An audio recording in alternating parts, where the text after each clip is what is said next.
ನಮಸ್ಕಾರ ಸ್ನೇಹಿತರೆ, ಎಲ್ಲರೂ ಹೇಗಿದ್ದೀರಾ? ಚೆನ್ನಾಗಿದ್ದೀರಾ ಅಂತ ಭಾವಿಸ್ತೀನಿ. ನಾವು ಕೂಡ ಚೆನ್ನಾಗಿದ್ದೀವಿ. ಇವತ್ತು ಮಧ್ಯಾಹ್ನದಿಂದ ವಿಡಿಯೋ ಶುರು ಮಾಡಿದ್ದೀನಿ. ಲೇಟೇ ಆಗೋಗಿದೆ, 1:30 ಆಗಿದೆ ಟೈಮು. ಇನ್ನು ರೈಸ್ ಮಾಡಿ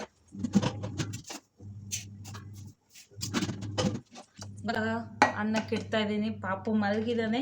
ಇವತ್ತು ಸ್ವಲ್ಪ ಎದ್ದಿದ್ದು ಲೇಟ್ ಆಯಿತು. ತಿಂಡಿಗೆ ಚಪಾತಿ ಮಾಡಿದ್ದೆ, ಮತ್ತು ಸಾಂಬಾರು ಇರಲಿಲ್ಲ, ಸಾಂಬಾರು ಮಾಡಿದ್ದಾಯಿತು. ಹೆಸರು ಕಾಳು ಮತ್ತು ಕಡಲೆಕಾಳಿನ ಮೊಳಕೆ ಕಾಳಿನ ಸಾಂಬಾರು. ಆಮೇಲೆ ಕಸ ಗುಡಿಸೋದು, ನೆಲ ಒರೆಸೋದು, ಪಾಪನ ಸ್ನಾನ ಮಾಡಿಸಿ ಮಲಗಿಸಿ ನನ್ನ ಕೆಲಸ ಎಲ್ಲ ಮುಗಿಸೋಷ್ಟೊತ್ತಿಗೆ ಇವತ್ತು ಇಷ್ಟೊತ್ತಾಯಿತು. ನಿಮಗೆ ಶಬ್ದ ಕೇಳ್ತಾ ಇರ್ಬೋದು, ವಾಷಿಂಗ್ ಮಿಷಿನಿಗೆ ಬಟ್ಟೆ ಹಾಕಿದ್ದೀನಿ, ಅದರದ್ದು ಶಬ್ದ. ಇವಾಗ ಪಾಪು ಎದ್ದೇಳೋದ್ರೊಳಗೆ ಅನ್ನ ಕೂಡ ಆಗಬೇಕು. ಯಾಕೆಂದರೆ ಅವನು ಎದ್ದ ತಕ್ಷಣ ಸ್ವಲ್ಪ ಹಶ್ವಾಗುತ್ತೆ ಅವನಿಗೆ. ಹಣ್ಣು ಏನಾದರೂ ಕೊಟ್ಟರೆ ಸ್ವಲ್ಪ ತಿರ್ತಾನೆ, ಆದರೂ ಬೇಗ ಅನ್ನ ಮಾಡಿಟ್ರೆ ಒಳ್ಳೆಯದಲ್ಲ. ಇಷ್ಟರೊಳಗಾಗಿ ಆಗಬೇಕಾಗಿತ್ತು. ನಾನು ಡೈಲಿ 12:45 1 ಗಂಟೆಗೆಲ್ಲ ಮಾಡಿಬಿಡ್ತೀನಿ. ಯಾಕೆಂದರೆ ಇವಾಗ ಬಿಸಿಲಲ್ವಾ, ಅಷ್ಟು ಬಿಸಿ ಬಿಸಿ ಬೇಕು ಅಂತ ಏನು ಅನಿಸಲ್ಲ. ಸ್ವಲ್ಪ ತಣ್ಣಗಿದ್ರು ಆಗುತ್ತೆ.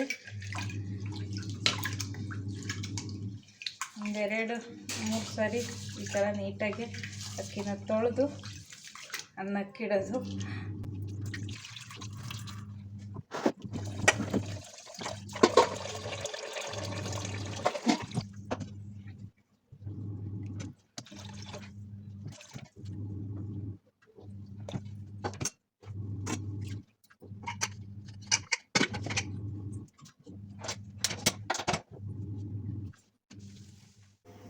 ಸ್ನೇಹಿತರೆ, ಇನ್ನು ನಾನು ನಿಮಗಿಲ್ಲಿ ಸಂಜೆ ಸಿಗ್ತಾಯಿದ್ದೀನಿ. ಇಲ್ಲಿ 4:45 ಅಥವಾ 5 ಗಂಟೆ ಆಗಿದೆ ಅಂದ್ಕೊತೀನಿ. ನಾನು ಒಂದು ಸ್ವಲ್ಪ ಸಾಮಾನೆಲ್ಲ ಈ ಫ್ರಿಜ್ಜಿಗೆ ಇಟ್ಟಿರಲಿಲ್ಲ. ಕೆಲವೊಂದಿಷ್ಟು ಕಾಳು ಅವನ್ನೆಲ್ಲ ಜಾಸ್ತಿ ಇದ್ದಿದ್ದನ್ನ ಒಂದೊಂದು ಬಾಕ್ಸಿಗೆ ಹಾಕಿ ಫ್ರಿಜ್ಜಲ್ಲಿ ಇಡೋಣ ಅಂತ ಹೇಳಿ ಬಂದೆ. ನಾನು ಹಿಂಗೆ ಅಡುಗೆ ಮನೇಲಿ ಏನೋ ಒಂದು ಸ್ವಲ್ಪ ಕೆಲಸ ಮಾಡ್ತಾಯಿದ್ದೆ. ನೋಡಿ, ನಮ್ಮ ಪಾಪುನು ಬಂದಿದ್ದಾನೆ ಇಲ್ಲಿ. ಅವನೇನು ನನಗೆ ಕೆಲಸ ಮಾಡೋಕ್ಕೇ ಬಿಡಲ್ಲ. ಆ ಕಡೆ ಹೋಗೋದು, ಈ ಕಡೆ ಬರೋದು, ಅದು ಏನೋ ಬಾಯಿಗೆ ಇಟ್ಕೊಳ್ಳೋದು. ನೋಡಿ, ಕಸ ಗುಡಿಸ್ತಾನಂತ. ಇವಾಗ ಅವನ್ನ ಮಾತಾಡಿಸ್ತಾ, ಅವನಿಗೆ ಆಟ ಆಡಿಸ್ತಾ ಹೀಗೆ ಕೆಲಸ ಮಾಡ್ತಾಯಿದ್ದೆ. ನಾನು ನಿನ್ನೆ ಲಾಸ್ಟ್ ವಿಡಿಯೋ ನೀವು ನೋಡಿದರೆ ಗೊತ್ತಿರುತ್ತೆ, ಫ್ರಿಜ್ನೆಲ್ಲ ಕ್ಲೀನ್ ಮಾಡಿದೆ. ನನಗೆ ಫ್ರಿಜ್ಜಲ್ಲಿ ಏನೂ ಇಟ್ಟು ಗೊತ್ತಿಲ್ಲ. ಇಷ್ಟು ದಿನ ಏನು ಇಡಬೇಕು ಅನ್ನೋದು ಗೊತ್ತಾಗ್ತಾನೆ ಇಲ್ಲ. ಒಂದಿಷ್ಟು ಕಾಳುಗಳಿದ್ವು, ಈ ಹಲಸಂದೆ ಕಾಳು ಮತ್ತು ಕಡಲೆಕಾಳು, ಹೆಸರು ಕಾಳು, ಇಂಥದ್ದನ್ನೆಲ್ಲ ಜಾಸ್ತಿ ಇತ್ತು. ಅದು ಹುಳ ಆಗಬಾರ್ದು ಅಂತೇಳಿ ಬಳಸೋಕ್ಕೆ ಎಷ್ಟು ಬೇಕೋ ಅಷ್ಟು ಸಣ್ಣ ಸಣ್ಣ ಡಬ್ಬಿಲಿ ತಗೊಂಡು ಇನ್ನು ಉಳಿದದನ್ನ ಒಂದೊಂದು ಡಬ್ಬಿಲಿ ಹಾಕಿ ಈ ಥರ ಫ್ರಿಜ್ಜಿಗೆ ಇಡೋಣ ಅಂತೇಳಿ ನೋಡ್ತಾಯಿದ್ದೆ. ನಾನು ಇವಾಗಿಲ್ಲಿ ಮಸಾಲೆ ಪದಾರ್ಥಗಳಿದ್ದು, ಏಲಕ್ಕಿ, ಲವಂಗ, ಈ ಥರದ್ದೆಲ್ಲ ಅದನ್ನು ಕೂಡ ಒಂದೊಂದು ಡಬ್ಬಕ್ಕೆ ಹಾಕಿಡೋಣ ಅಂತ ಹೇಳಿ ಈ ಥರ ಸಣ್ಣ ಡಬ್ಬಗಳು ಅವನ್ನೆಲ್ಲ ಜೋಡಿಸಿಟ್ಕೊಳ್ತಾ ಇದ್ದೆ. ನಡುವೆ ನಮ್ಮ ಪಾಪನು ನೋಡ್ರಿ, ಇವಾಗ ನಾನು ಇಡ್ತಾ ಇರೋದು ಜೀರಿಗೆ ಮೆಣಸು. ನಿಮಗೆ ಗೊತ್ತು, ನಾನು ಎಷ್ಟೊಂದು ವಿಡಿಯೋದಲ್ಲಿ ಹೇಳಿದ್ದೀನಿ, ನಾವು ಹಸಿ ಮೆಣಸನ್ನ ಬಳಸಲ್ಲ, ಜೀರಿಗೆ ಮೆಣಸನ್ನೇ ಬಳಸೋದು ಅಡುಗೆಗೆಲ್ಲ ಅಂತ. ಹಸಿದು ಸಿಗುತ್ತೆ ನಮ್ಮ ಹಿತ್ತಲ ಕಡೆ ತೋಟದಲ್ಲಿದೆ. ಕೆಲವೊಂದು ಸರಿ ಖಾಲಿಯಾಗಿದ್ದಾಗ ಈ ಥರ ಒಣಗಿದ್ದು ಜೀರಿಗೆ ಮೆಣಸನ್ನೇ ಬಳಸೋದು. ಅದು ಒಂದು 100 ಗ್ರಾಮ್ ಅಷ್ಟು ತಂದಿದ್ವಿ, ಅದು ಆ ಡಬ್ಬಿ ತುಂಬಿತು. ಅದನ್ನೊಂದು ಡಬ್ಬಿಗೆ ಹಾಕಿಡ್ಕೊಂಡೆ. ನಾನು ಇಷ್ಟು ದಿನ ಇವಾಗ ಅಲ್ಲಿ ನೋಡ್ತಾ ಇದ್ದೀನಲ್ವ, ಆ ಡ್ರಮ್ಮಲ್ಲಿ ಜಾಸ್ತಿ ಆಗಿದ್ದಂಥ ಸಾಮಾನನ್ನ ಹಾಕಿಡ್ತಾ ಇದ್ದೆ. ಈಗ ಅದರಿಂದ ಏನೇನು ಎತ್ತಿಡ್ಬೋದು, ಫ್ರಿಜ್ಜಲ್ಲಿ ಇಡ್ಬೋದು ಅಂತ ನೋಡಿ ತೆಗೆದು ಡಬ್ಬಗಳಿಗೆ ಹಾಕಿ ಇಡ್ತಾ ಇದ್ದೀನಿ. ಅದ್ರ ನಡುವೆ ನೋಡಿ, ಅಲ್ಲಿ ನಮ್ಮ ಪಾಪುನ ಅವನ ಕೈಗೆ ಅದನ್ನು ಕೊಡಲಿಲ್ಲ ಅಂತ ಸಿಟ್ಟು ಬಂತು. ಎಸಿತಾನೆ, ತೆಗಿತಾನೆ. ಅವನಿಗೆ ನಾನಿಲ್ಲಿ ಎತ್ತಿಡ್ತಾ ಇರೋದೆಲ್ಲ ಬೇಕು, ಬಂದು ಶೆಲ್ಫಿ ಮೇಲೆಲ್ಲ ಕೈ ಹಾಕ್ತಾನೆ. ಹೀಗೆ ಅವನು ಸುಧಾರಿಸ್ತಾ ಇವನ್ನೆಲ್ಲ ಜೋಡಿಸ್ಕೊಂಡೆ. ಇವಾಗ ನೋಡಿ, ಫ್ರಿಜ್ಜಿಗೆ ಇಡೋಣ ಅಂತ ಹೇಳಿ ಬಂದಿದ್ದೀನಿ ನಾನು.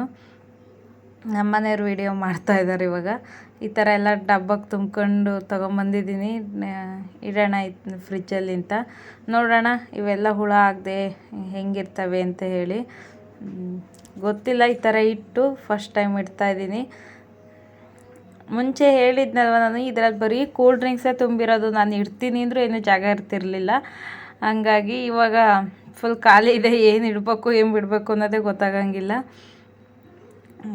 ಹಾಗೆ ಸ್ವಲ್ಪ ಕಲ್ಲಂಗಡಿ ಹಣ್ಣಿತ್ತು, ಅದನ್ನು ತಣ್ಣಗಾಗಲಿ ತಣ್ಣಗೆ ತಿನ್ನೋಣ ಅಂತ ಹೇಳಿ ಫ್ರಿಜ್ಜಲ್ಲಿ ಇಟ್ಟಿದ್ವಿ.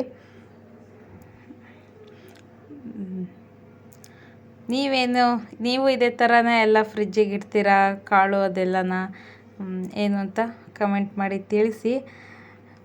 ಹಾಗೆ ಯಾರಾದರೂ ಹೊಸದಾಗಿ ನನ್ನ ಚಾನಲ್ನ ನೋಡ್ತಾ ಇದ್ದರೆ ಪ್ಲೀಸ್ ನಮ್ಮ ಚಾನಲ್ನ ಸಬ್ಸ್ಕ್ರೈಬ್ ಮಾಡಿರಿ ಸ್ನೇಹಿತರೆ, ಸಪೋರ್ಟ್ ಮಾಡಿರಿ. ಅಲ್ಲೆಲ್ಲ ಇಟ್ಟಿದ್ದಾಯಿತು. ನಮ್ಮ ಪಾಪುಗೆ ಅಲ್ಲಿಂದ ಬಿಟ್ಟು ಬರೋಕ್ಕೆ ಇಷ್ಟ ಇಲ್ಲ. ನೋಡಿ ಇಲ್ಲಿ ನಾವು ಲೈಟ್ ಆಫ್ ಮಾಡಿದ್ರು ಒಬ್ಬನೇ ಇದ್ದಾನೆ, ಇವಾಗ ಓಡಿ ಬರ್ತಾ ಇದ್ದಾನೆ. ಅವನೀಗ ಫ್ರಿಜ್ಜಲ್ಲಿ ಹೋಗಿ ತೆಗೆದು ನೋಡೋದು ಏನೋ ಇಟ್ಟಿದ್ದಾರೆ ಅಂತ ಅಂದು ಅವನಿಗೀಗ ಅದೇ ಒಂದು ಆಟದ ವಸ್ತು ಆಗ್ಬಿಟ್ಟಿದೆ. ಅಲ್ಲಿಂದ ಬಂದು ಈ ಶೆಲ್ಫ್ ಮೇಲೆಲ್ಲ ಒಂದು ಸ್ವಲ್ಪ ಡಬ್ಬಿಗಳೆಲ್ಲ ಖಾಲಿ ಆದ್ವಲ್ಲ, ಅದನ್ನು ಒರೆಸ್ಕೊಳ್ತಾ ಇದ್ದೆ ಮತ್ತೊಂದು ಬಾರಿ. ಇಷ್ಟೆಲ್ಲ ಮಾಡೋದ್ರೊಳಗಾಗಿ ಊರಿಂದ ನಮ್ಮ ಆಂಟಿ ಕೂಡ ಬಂದರು. ಸುಮಾರು ದಿನ ಆಗಿತ್ತು ಇವರು ಬಂದು. ನಾವೇ ಅಲ್ಲಿಗೆ ಊರಿಗೆ ಹಬ್ಬಕ್ಕೆ ಹೋಗಿದ್ವಿ. ಅದಾದಮೇಲೆ ನೆಕ್ಸ್ಟ್ ವಾರ ಅವ್ರು ಬರಲಿಲ್ಲ, ಈ ವಾರ ಬಂದಿದ್ದಾರೆ. ರೋಡಿಂದ ಕರ್ಕೊಂಬರಕ್ಕೆ ಇವ್ರು ಹೋಗಿದ್ರು. ಇವ್ರ ಜೊತೆ ಪಾಪನೂ ಹೋಗಿದ್ದ. ನೋಡಿ ಅವ್ರ ಅಜ್ಜಿ ಬಂದಿರೋದಕ್ಕೆ ಅವನಿಗೆ ಫುಲ್ ಖುಷಿಯಾಗ್ಬಿಟ್ಟಿದೆ.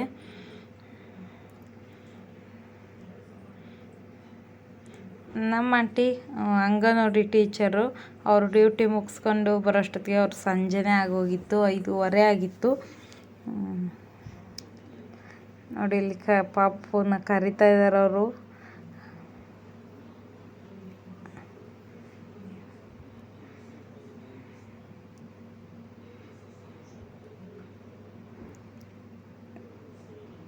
ನೋಡಿ ನಮ್ಮ ಪಾಪು ಏನೋ ಹೇಳ್ತಾ ಇದ್ದಾನೆ ಅವರಿಗೆ.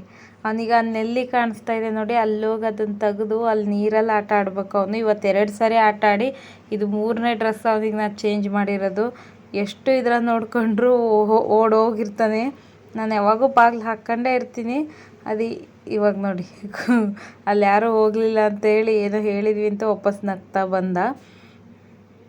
ಹೀಗೆ ಅದಾದ ನಂತರ ಇಲ್ಲಿ ಸಂಜೆ ನಾವು ರೆಡಿಯಾಗಿದ್ದೀವಿ, ಪೇಟೆಗೆ ಹೋಗಿ ಬರೋಣ ಅಂತ ಹೇಳಿ. ನಮ್ಮ ಹಬ್ಬ ಬಂತಲ್ವ, ಪಾಪುಗೆ ಹೊಸ ಬಟ್ಟೆ ತರೋಣ ಅಂತ.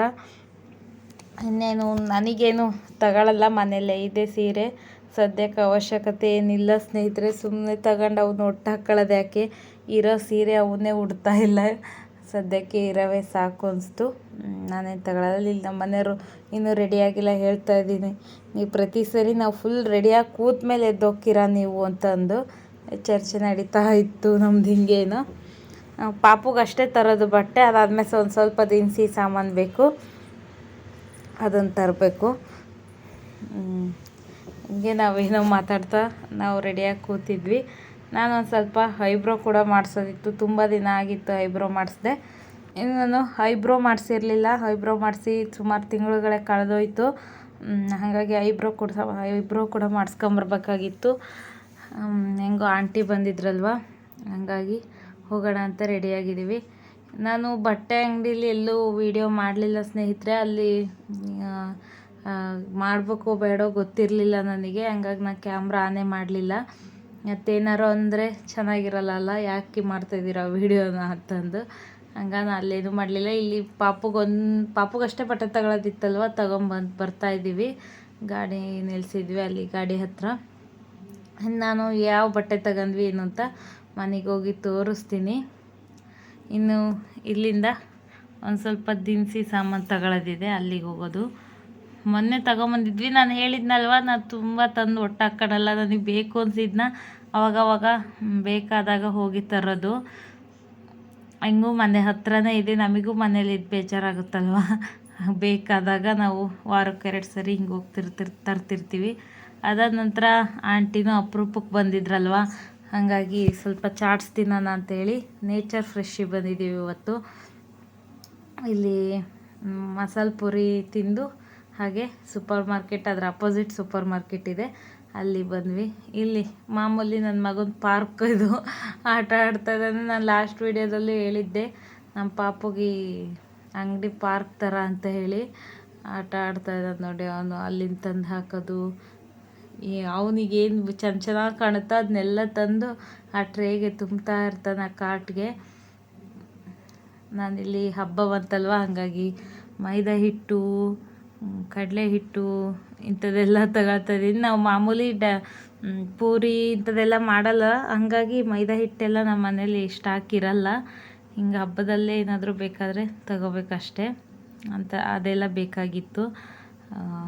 ಹಾಗೆ ಇಂಥದ್ದು ಪುಳಿಯೋಗರೆ ಪೌಡ್ರು ಇಂಥದ್ದೆಲ್ಲ ತಗೊಳ್ತಾ ಇದ್ದೆ. ಇಲ್ಲಿ ಚರ್ಚೆ ಮಾಡ್ತಾಯಿದ್ವಿ, ಇದು ಬೇಕಾ ಅದು ಬೇಕಾ, ಅದು ತಗೊಳ್ಳೋಣ ಬೇಡವಾ ಅಂತ ಹೇಳಿ. ನೋಡಿಲಿ ನಮ್ಮ ಪಾಪುನ, ಅವನು ಏನೇನೋ ತೆಗ್ದು ಅದಕ್ಕೆಲ್ಲ ತುಂಬುತ್ತಾ ಇದ್ದ, ಸುಮಾರೆಲ್ಲ ತುಂಬಿದ್ದ ಅವನು. ಹೀಗೆ ಹಾಗೆ ಸ್ನೇಹಿತರೆ, ವಿಡಿಯೋ ಹೇಗೆ ಬರ್ತಾಯಿದ್ದಾವೆ ಅಂತ ಹೇಳಿ ಕಮೆಂಟ್ ಮಾಡಿ ತಿಳಿಸಿ. ಹಾಗೆ ಸ್ನೇಹಿತರೆ, ನಿಮ್ಮ ಕಡೆ ಯುಗಾದಿ ಹಬ್ಬ ಜೋರಾಗ ಮಾಡ್ತೀರಾ, ಸಿಂಪಲ್ಲಾಗಿ ಮಾಡ್ತೀರಾ, ಕಮೆಂಟ್ ಮಾಡಿ ತಿಳಿಸಿ. ನೀವು ಹಬ್ಬಕ್ಕೆಲ್ಲ ಬಟ್ಟೆ ಅದು ತಂದ್ರಾ ಏನು ಅಂತ ಹೇಳಿ ಕಮೆಂಟ್ ಮಾಡಿ ತಿಳಿಸಿ. ನಾನು ಹೇಳಿದ್ನಲ್ವ, ನಮ್ಮಿಬ್ಬರಿಗಂತೂ ಇಲ್ಲ, ಈ ವರ್ಷ ಪಾಪುಗೆ ತಂದಿದ್ದು. ಈ ವರ್ಷ ತುಂಬ ಸ್ಪೆಷಲಾಗಿದೆ ಹಬ್ಬ. ಹೋದ ವರ್ಷವೂ ಪಾಪು ಇದ್ದ, ಬಟ್ ಇನ್ನೂ ಸಣ್ಣನಿದ್ದ, ಏನು ಗೊತ್ತಾಗ್ತಿರ್ಲಿಲ್ಲ ಅವಾಗ. 3.5-4 ತಿಂಗಳಲ್ಲೇನೋ. ಇವಾಗ ಸ್ವಲ್ಪ ಓಡಾಡ್ತಾನೆ, ಎಲ್ಲ ಗೊತ್ತಾಗುತ್ತಲ್ಲ. ಈ ವರ್ಷ ಚೆನ್ನಾಗಿರುತ್ತೆ ಹಬ್ಬ ಅಂದ್ಕೊಂಡಿದ್ದೀವಿ. ನೋಡೋಣ ಇವನಿಗೆ ಯಾವ ಥರದ ಬಟ್ಟೆ ತಗೊಂಡಿದ್ದೀವಿ ಅಂತ ಹೇಳಿ ಮನೆಗೆ ಹೋಗೋದು ತೋರಿಸ್ತೀನಿ. ಇಲ್ಲಿ ನಾನು ತುಪ್ಪ ಬೇಕಿತ್ತು, ನಂದಿನಿ ತುಪ್ಪ ತಗೊಳ್ಳೋದು ನಾವು. ಅದನ್ನು ತಗೊಂಬಂದು ಮತ್ತೆ ಒಂದು ಸರಿ ಮನೇಲಿ ಕಾಯಿಸ್ತೀನಿ. ನಂದಿನಿ ತುಪ್ಪ ತಗೊಳ್ತಾ ಇದ್ದೀನಿ. ನಮ್ಮ ಪಾಪುಗಲ್ಲೊಂದು ವಾಟ್ರ್ ಬಾಟ್ಲು ಸಿಕ್ಬಿಡುತ್ತೆ ನೋಡಿ, ಅದನ್ನ ಹಿಡ್ಕೊಂಡು ಆಟ ಆಡ್ತಾ ಇರೋದು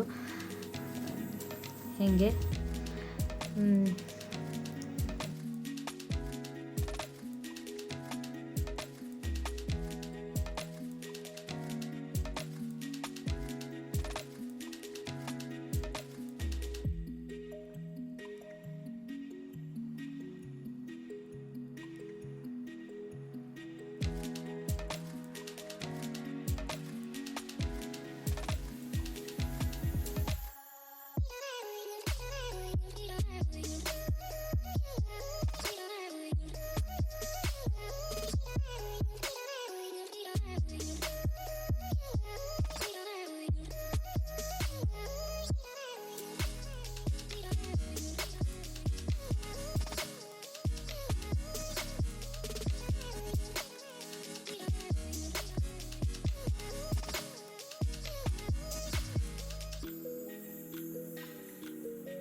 ಇವಾಗ ನಾವು ದಿನಸಿ ಸಾಮಾನೆಲ್ಲ ತಗೊಂಡಿದ್ದಾಯಿತು. ನಮ್ಮನೆಯವರು ಪಾಪನ ಎತ್ಕೊಂಡಿದ್ರು.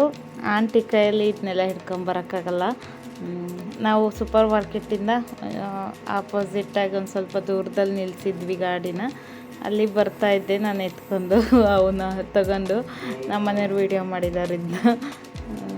ಒಂದು ಪೊರ್ಕೆ ಬೇಕಾಗಿತ್ತು, ಮೊನ್ನೆ ಧೂಳು ತೆಗೆದ್ವಲ್ವ, ಹಾಗಾಗಿ ಹಾಳಾಗಿತ್ತು. ಒಂದು ಪೊರ್ಕೆ ಬೇಕಾಗಿತ್ತು, ಅದನ್ನೂ ಕೂಡ ತಗೊಂಡಿದ್ದೆ. ಇದಾದಮೇಲೆ ಮನೆಗೆ ಬಂದ್ವಿ ನೋಡಿ. ಪಾಪು ಡ್ರೆಸ್ ತೋರಿಸೋಣ ಅಂತೇಳಿ ಕೂತಿದ್ದೀನಿ. ಅವನೇ ಬಂದಿದ್ದಾನೆ ಅದನ್ನು ತೆಗಿಲಿಕ್ಕೆ. ನೋಡ್ರಿ ಇಲ್ಲ, ಅವನು ತೆಗಿತಾ ಇಲ್ಲ, ನಾನು ತೆಗಿಲಿಕ್ಕೆ ಬಿಡ್ತಾ ಇಲ್ಲ. ಅದು ಬರ್ತಾಯಿಲ್ಲ ಅವನಿಗೆ ತೆಗಿಲಿಕ್ಕೆ. ಒಂದೇ ಜೊತೆ ತಗೊಂಡಿದ್ದೆ, ಯಾಕೆಂದರೆ ಮೊನ್ನೆ ಹಬ್ಬಕ್ಕೆ ಹೋಗಿದ್ವಲ್ಲ ಊರಿಗೆ, ಅಲ್ಲಿ ಆಂಟಿನೂ 2 ಜೊತೆ ಕೊಡಿಸಿದ್ದಾರೆ. ಇದೆ ಸುಮ್ಮನೆ ಏನಕ್ಕೆ ಒಟ್ಟಾಕೊಳ್ಳೋದು, ಮತ್ತು ಬೇಕು ಅನಿಸಿದಪ್ಪ. ಹೊಸ ಡಿಸೈನ್ ಬಂದಿರುತ್ತೆ, ಹೇಗಿದ್ರು ಬೇಕು ಅಂದ ತಂದ್ರೆ ಆಯಿತು. ಒಂದು ಜೊತೆ ಅಷ್ಟೇ ತಂದಿದ್ದು. ಕುರ್ತಾ, ಇದು ವೈಟ್ ಪ್ಯಾಂಟ್ ಬರುತ್ತೆ, ಮೇಲೆ ಈ ಥರ ಕುರ್ತಾ. ಈ ಒಂದು ಪ್ಯಾಟ್ರನಲ್ಲಿ ಇರಲಿಲ್ಲ. ಇನ್ನು ಹಬ್ಬದ ದಿನ ಹಾಕ್ತೀವಿ, ಅವನಿಗೆ ಹೇಗೆ ಕಾಣುತ್ತೆ ಅಂತ ಹೇಳಿ ನೋಡಿ. ಅದಾದಮೇಲೆ ಊಟ ಎಲ್ಲ ಆಗಿತ್ತು. ಇಲ್ಲ ಅವ್ರ ಅಪ್ಪನ ಜೊತೆ ಆಟ ಆಡ್ತಾ ಇದ್ದಾನೆ. ಅವರಪ್ಪ ಬೆನ್ನ ಮೇಲೆ ಕೂತಿದ್ದಾನೆ ನೋಡಿ. ಫೋನ್ನಲ್ಲಿ ಆ ಥರ ಏನೋ ಆಟ ಆಡ್ತಾಯಿದ್ದ. ಹೀಗೆ ಇವತ್ತಿನ ವಿಡಿಯೋ ಇಷ್ಟೇ ಸ್ನೇಹಿತರೆ. ಈ ವಿಡಿಯೋ ಇಷ್ಟ ಆದರೆ ಲೈಕ್, ಶೇರ್ ಆ್ಯಂಡ್ ಕಮೆಂಟ್ ಮಾಡಿ ತಿಳಿಸಿ. ಇನ್ನೂ ಯಾರಾದರೂ ನನ್ನ ಚಾನಲ್ನ ಸಬ್ಸ್ಕ್ರೈಬ್ ಮಾಡದೆ ನೋಡ್ತಾ ಇದ್ದರೆ ಪ್ಲೀಸ್ ಸಬ್ಸ್ಕ್ರೈಬ್ ಮಾಡಿರಿ ಸ್ನೇಹಿತರೆ. ನೀವು ಸಬ್ಸ್ಕ್ರೈಬ್ ಮಾಡೋದ್ರಿಂದ ನಂಗೆ ತುಂಬಾ ಮೋಟಿವೇಶನ್ ಸಿಗುತ್ತೆ. ನಿಮ್ಮ ಕಾಮೆಂಟ್ಗಳು ನನಗೆ ತುಂಬ ಮೋಟಿವೇಶನ್ ಕೊಡುತ್ತೆ. ಆಗ್ತಾಯಿದ್ದೀರಾ ಸಬ್ಸ್ಕ್ರೈಬು, ಪ್ಲೀಸ್ ಮತ್ತೆ ವಾಪಸ್ ಹೋಗಬೇಡಿ, ಅನ್ಸಬ್ಸ್ಕ್ರೈಬ್ ಆಗಬೇಡಿ. ಸಬ್ಸ್ಕ್ರೈಬ್ ಆಗ್ತಾರೆ ಮತ್ತು ಅನ್ಸಬ್ಸ್ಕ್ರೈಬ್ ಆಗ್ತಾಯಿದ್ದಾರೆ, ಯಾಕೆ ಅಂತ ಗೊತ್ತಿಲ್ಲ. ಪ್ಲೀಸ್ ಸಬ್ಸ್ಕ್ರೈಬ್ ಮಾಡಿರಿ, ಸಪೋರ್ಟ್ ಮಾಡಿರಿ. ಇನ್ನು ಮುಂದೆ ಬರೋ ದಿನದಲ್ಲಿ ಒಳ್ಳೊಳ್ಳೆ ವಿಡಿಯೋ ಹಾಕೋಕ್ಕೆ ಪ್ರಯತ್ನ ಪಡ್ತೀನಿ. ಹೋಗಿ ಬರ್ತೀನಿ. ಸಿಗೋಣ ಮುಂದಿನ ವಿಡಿಯೋದೊಂದಿಗೆ. ಈ ವಿಡಿಯೋ ನೋಡಿದ್ದಕ್ಕಾಗಿ ಧನ್ಯವಾದಗಳು.